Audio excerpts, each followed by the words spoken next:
gotta show the people first real quick. People. Alright, so childhood obesity is a common problem amongst the youth of America. Childhood obesity is turning into a nationwide epidemic, with companies such as McDonald's and Coca-Cola promoting these ads constantly. The CDC clearly states that in 2012, 1 out of every 3 children or adolescents is considered extremely obese. Just by educating parents, teachers, and children about the dangers of childhood obesity, we could change drastically. But if we were to succeed in implementing such changes, we could not only help their lifespan, but help and teach them to help other lifespans. Now, there are short-term and long-term effects of childhood obesity, which could be physically harming, but mentally and emotionally harming as well. The short-term effects of obesity are everything can be very detrimental, from poor body image, learning, and behavioral issues. Thanks. The physical aspect should be slapping you in the face. In what country does the 10-year-old have diabetes because he cannot for the life of him just stop eating? Just name a few of the wonderful symptoms that have come to him as being an obese child, or asthma, type 2 diabetes, hypertension, etc. Now, the long-term effects, we can all already know about it. The psychological toll it can take on somebody mentally, as well as, not to mention, gout, coronary heart disease, sleep apnea, and high risk of stroke.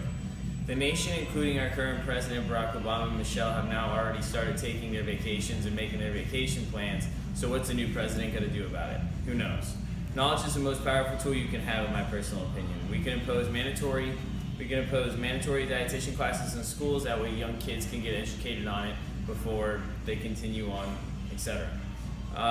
We can also teach the staff with an organization called Let's Move On. They've already started providing such classes to more than 12 million schools. High fructose corn syrup is one of the number one offenders to blame. In 1984, the Huffington Post says that it was created by a malfunction, causing high fructose syrups to get added to soda. Therefore, therefore making them more fattening but yet more delicious.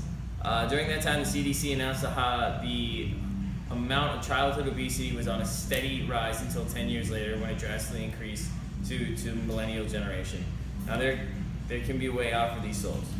If we can start to prevent childhood obesity, it could work out very well for the human race in general.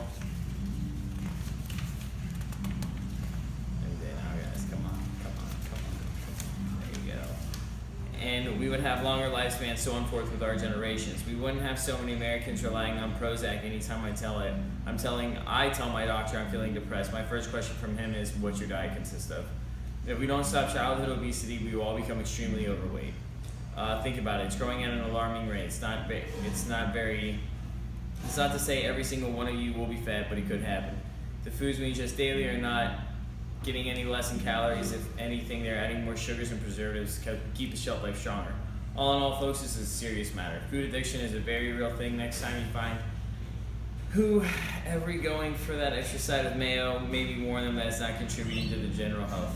So are you going to sit back and watch food destroy America, or are you going to change your eating habits? And if you just pan real quick.